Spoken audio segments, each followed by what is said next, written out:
Today, before we discuss what is what is genocide, because that is going to be the subject matter of today's class or today's lecture, allow me to tell you that there is a difference between what is genocide and what is homicide.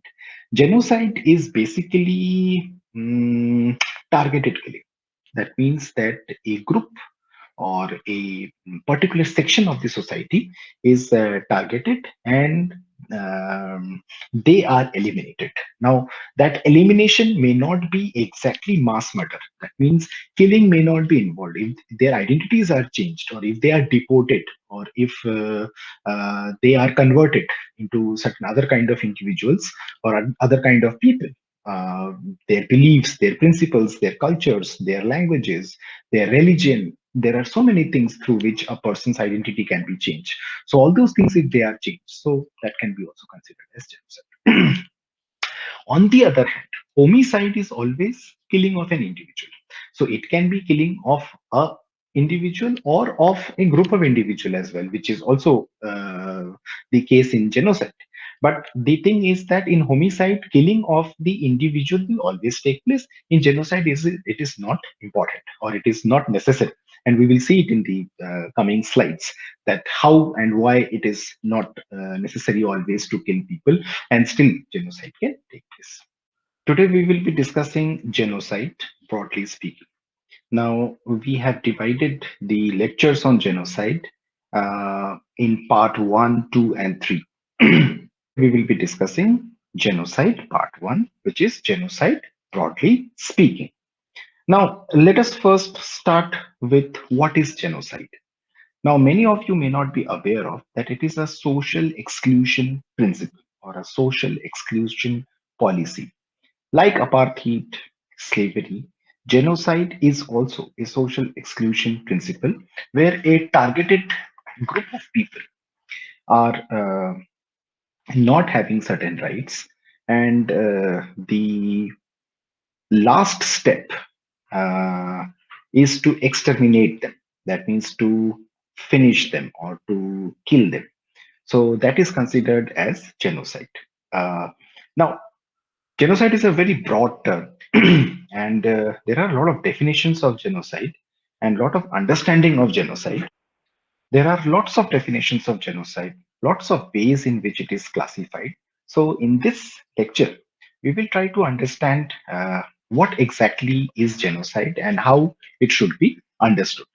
But before we start with the explanation of genocide, allow me to tell you that the United Nations Convention on the Prevention and Punishment of Crime of Genocide, Article 1, states that the contracting parties confirm that genocide, whether committed in time of peace or in time of war, is a crime under international law, which they undertake to prevent and to punish. So, this is basically the United Nations Convention which is found, and we all are signatories of that. So genocide is something which is a grave human rights violation, and it is committed both in times of war as well as in times of armed conflict or even at times of peace. So usually genocide is understood as mass murder, as you can see, but genocide is not only mass murder. uh, we will come to the definition of why genocide is not only mass murder a little bit later. Before that, we should also understand that why genocides are committed. Now, usually there is a principle of purity and pollution. So, the concept of purity or purification also leads to genocide.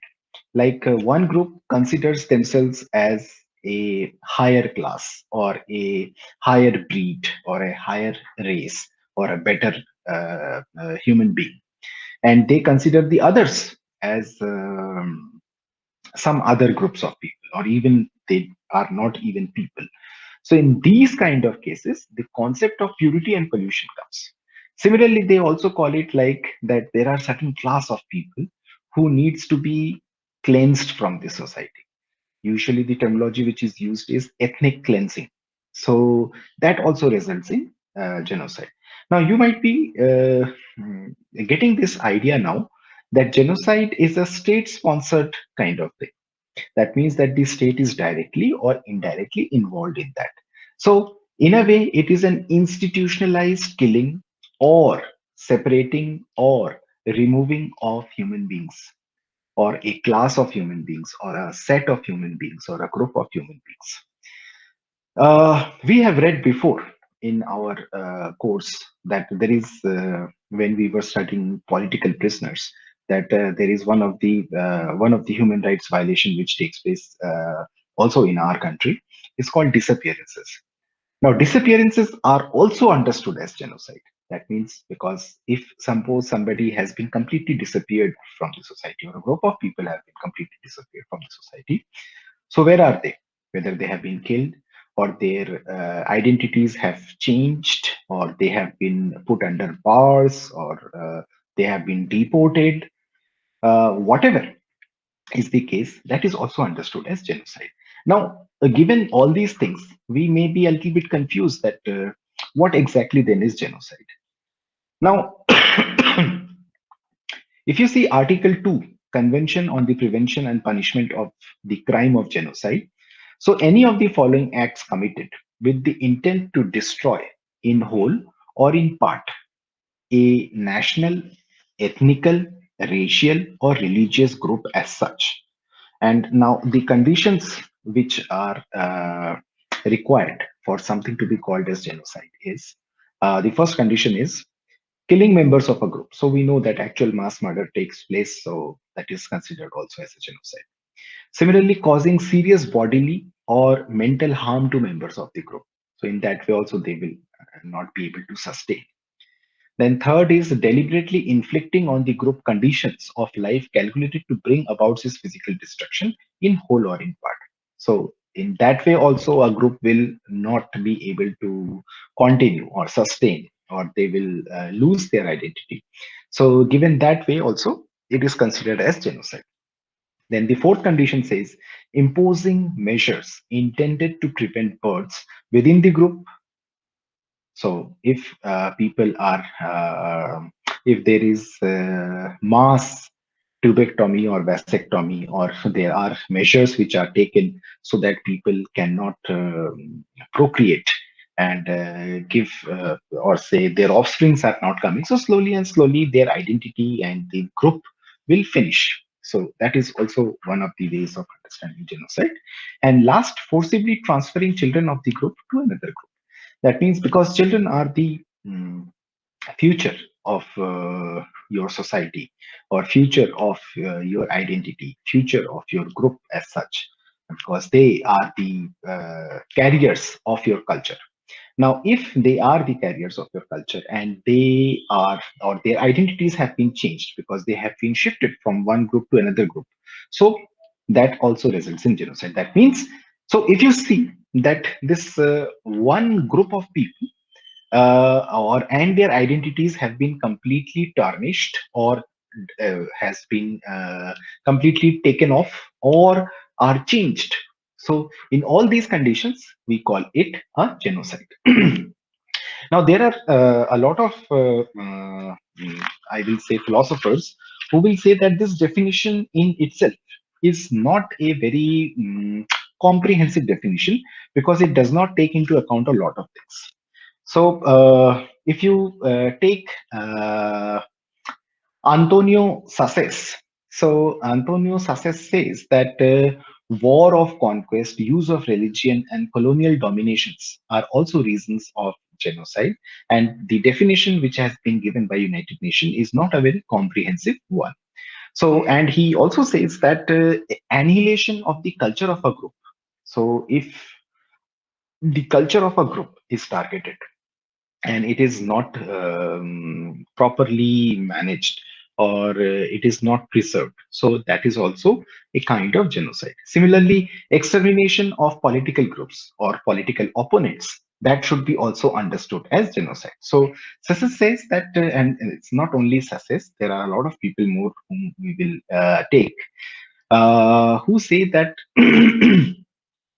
this genocide, the definition of genocide as per United Nation is not a very comprehensive one, and we may need to, or we definitely need to elaborate it and expand it.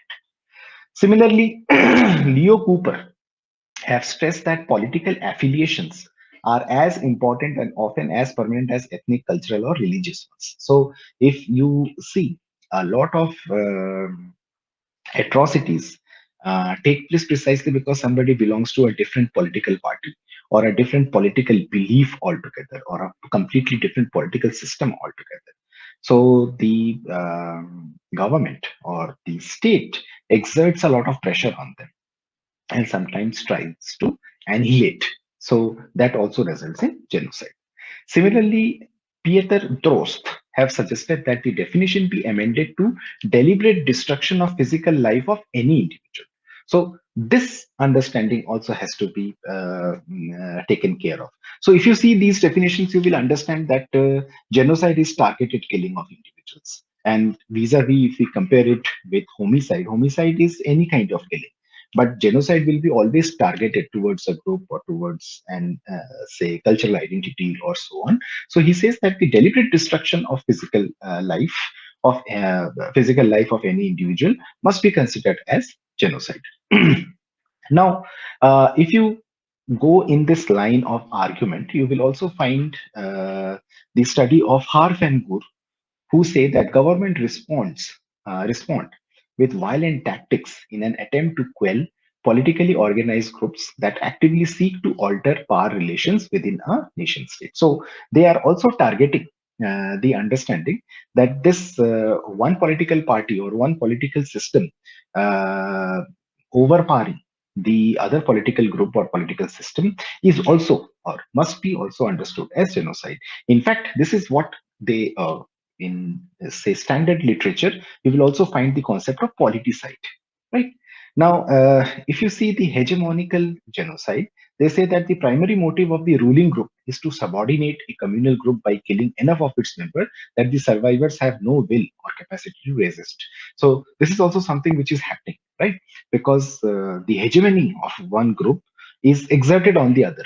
That means that they think that they are superior and they should not be questioned. So if that happens, or if there is a dialogue, or if there is some kind of opposition which they feel, so they will always like to finish that thing off. Harfengur further suggests that there is a concept called xenophobic genocide. That means the elite ideology calls for the elimination of the offending communal group. That means that if there is one group which considers it to be an elite, so they think that the offending communal group, any kind of community it can be, has to be completely eliminated or terminated. So that understanding is called by Harf and Gore as xenophobic genocide. There are five types of genocides which has been suggested by Dadrian. Now, according to Dadrian, he says that the first type of genocide is called the cultural genocide. That means that people from one culture and their culture is completely tarnished or it's completely, say, changed. So the cultural identities of a person or of a group are targeted. The second type of genocide is basically violent latent. That means it is basically a byproduct of some kind of genocide, where if there is a group of people who are at constant conflict with another group, so this kind of genocide usually takes place because there is a history of violence at the back. The third type of genocide is basically the retributive genocide. So retributive genocide will be like that it is a retaliation, right? It is a kind of revengeful genocide that some group has exerted some kind of pressure at some point of the time in the history. So now the other group has come into power, so they will like to exterminate the first group. So that is called as violent latent genocide, retributive genocide. Then there is something called utilitarian genocide. That means in the greater common good. So it has some advantages because the consequences of killing certain kind of people or exterminating certain kind of groups will be helpful for the society. So that kind of genocide takes place. And last is called as the optimal genocide. Genocide. Now, what is optimal genocide? for the complete annihilation of the group. That means that this is the last step which is taken, so that everything or the groups, the say the offending groups, have to be completely exterminated. We will take examples so you will understand it even better. Israel W. Charney has considered that there are four types of genocide. The first one is like actual mass murder. We understand that some kind of massacres which takes place. So those kind of genocides are considered as actual mass murder genocides. The second one is attempted genocide. That means any kind of ecological destruction. If you go for an ecological destruction at one place, so the people around there, and you might not be aware of, but nowadays the notion of genocide has been expanded. So if there are some kind of ecological destruction which is going on, and there is some problem at some place, so what happens is that people have to move from there. The refugee problem also starts from there, but it is also considered as genocide because the conditions have been made in such a way that people cannot survive over there. So that kind of understanding is called as attempted genocide. Similarly, accomplices of genocide, like if a country or say I will say a state is selling arms to another state. So they are accomplices of genocide precisely because the state is using it against the people. So if I am selling arms, suppose a country A is selling arms to country B, and country B is already at war front, or they have armed conflict in their country. So country A will become the accomplice of genocide. And last, that is cultural genocide, which we have talked about before. So it can be divided into ethnocide, linguicide, or say spiritual ethnocide, and so on. So if the ethnicity is targeted, if the language is targeted, or if some kind of spiritual understanding is targeted, so all these kind of genocides will be considered as cultural genocide. Now, Helen Fee has said that there are four types of genocide. The first one is developmental genocide. Now, developmental genocide usually takes place when, say, an imperial nation, or because of colonialization, one country comes to another country and they think that the indigenous people are a big hurdle for the development because they are more like the so-called pristine people, and they are yet to understand the developments which has taken place in sciences and all these things. So they start the ethnic cleansing of those groups. It has happened in a lot of countries. We will be taking those examples later. So that kind of genocide is considered as developmental genocide, where ethnic cleansing of indigenous people takes place. Similarly, there is something called despotic genocide. So usually it is like politicide or killing of the political opponents. Now, third one is retributive genocide. The example of retributive genocide can be Rwanda, and we will talk about the Rwandan genocide in the second part of this lecture, where there are two groups, Hutus and Tutsis. Now, there is not much of difference between Hutus and Tutsis, but the only difference between them is that some group is a little bit tall, the other group is a little bit shorter, and they have been divided into two groups, Hutus and Tutsis, and the power was with one, say, ethnicity or clan, in fact. So they have exerted some kind of differentiation and so on. Later on, when the power changed to the other, or when the power was transferred to the other group, so they went on for genocide. So that kind of Rwandan genocide, which we will be discussing in part two, is called as the retributive genocide. And last is the ideological genocide. Now, ideological genocide is basically like when one group of people have a different ideology from another group of people, and irrespective of the fact that they belong to the same religion, or they belong to the same language, or they belong to the same ethnicity, but still uh, many ideological differences create a big role, and because of that, a lot of people are killed. Like one of the examples, it's Nazi Germany, and we will be talking about the Nazi Holocaust in the second part of this lecture. Now, Jonasson and Jock have given the, I will say, the alternative platform for genocide, where they have not defined types of genocide, because their classification should not be understood as types of genocide. Rather than they have tried to understand that what is the reason that there are genocides. So the first reason which they give is to eliminate the threat of the rival. So if you feel like that there is going to be a rivalry from another group, and there is a threat, so that perceived threat becomes the reason for genocide. That means people or the group, one group goes for mass murder or extermination of another group because they perceive that there is a threat from the other group. So this is one of the reasons that they go for genocide. Then second reason is acquisition of economic wealth.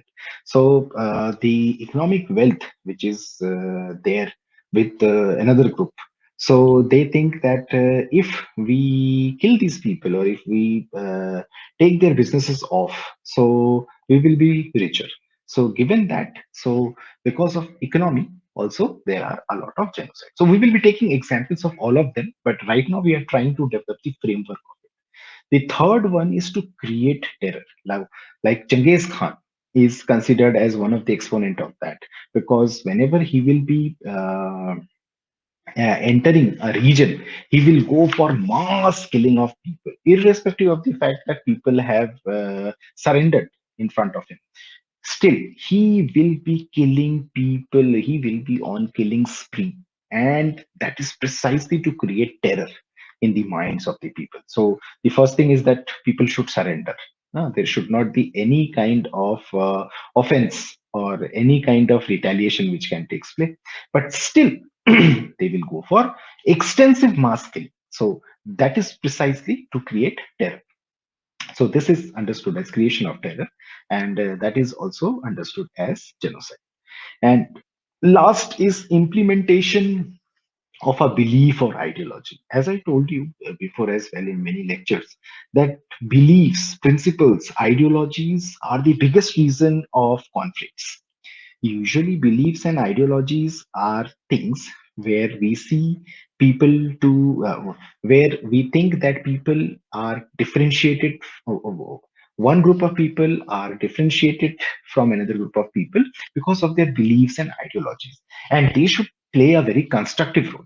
But it happens so that it plays a destructive role, and the beliefs and principles actually are the biggest problem, because of which people are in conflict with each other. And in order to implement these kind of beliefs and ideologies, a lot of genocide takes place. So this is an alternative framework by Jonathan and Chalk, and I guess so. This is completely different from the rest of the types in which genocides are classified by other authors and thinkers. We will also take Roger W. Smith classification of genocide, where he has given five types of genocide. So retributive, institutional, utilitarian, monopolistic, and ideological. So retributive is something which we have discussed. Institutional genocide is precisely like for political power. Utilitarian genocide can be like for population control. So he talks about like if one government or one state tries to bring the population back. So we were discussing about it. So the example which is given for utilitarian is basically like population control and all. Similarly, there is something called monopolistic. So for monopolization, or to have the power in the hands of only few. So because of that also genocide takes place. And last but not the least is ideological. So we have discussed it in the last slide as well. What is an ideological genocide? Now, this brings us to the end of part one of the lecture, where we have tried to understand that how genocides can be classified. What are the different ways in which genocide should be understood, right? In the next part, we will be discussing around 4 to 5 genocides which has taken place in last 200, 250 years. And we will try to understand that what kind or what were the reasons for such kind of genocide, and how they can be mapped in the types of genocide which we have discussed. in this lecture. So as you can see that genocide is a grave human right violation, and it is still happening in many parts of this world, and it has not ceased to exist even after countries have become signatories, and a lot of humanitarian intervention has also taken place because of this. So it is a problem, and once we will be understanding the types of genocide and the reasons for genocide and so on, we will understand that why genocide takes place, and what is the reason that even after that the countries are signatories, still we are not able to fight this thing out, and innocent people and people belonging to one section of the society are still killed, or their identities are changed because of that. So we will be discussing those things in the part 2 and part 3 of genocide. Thank you very much.